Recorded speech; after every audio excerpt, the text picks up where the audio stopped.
Hey friends, if your headset mic is not working and you wish to fix it, then please watch this video. I will guide you to the resolution. So right click on the start button and select settings from the menu. Now you can go to the system tab on the list on the left hand side and select sound in the right pane.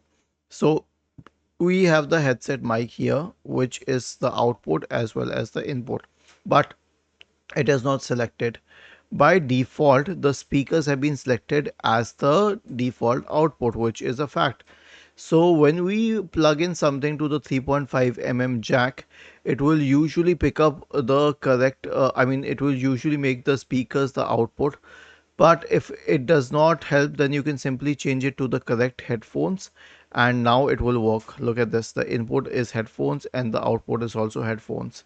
So the input and output both will be the headphones itself.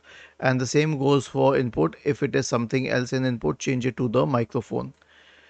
Well, this is the case for the headset mic specific to it. If the issue is with the audio on your computer otherwise, then you will have to troubleshoot it accordingly. Was this helpful? If yes, then please subscribe to the channel. If not, then let us know in the comment section of the video on how we could help you further. Thank you for watching this video and have a nice day.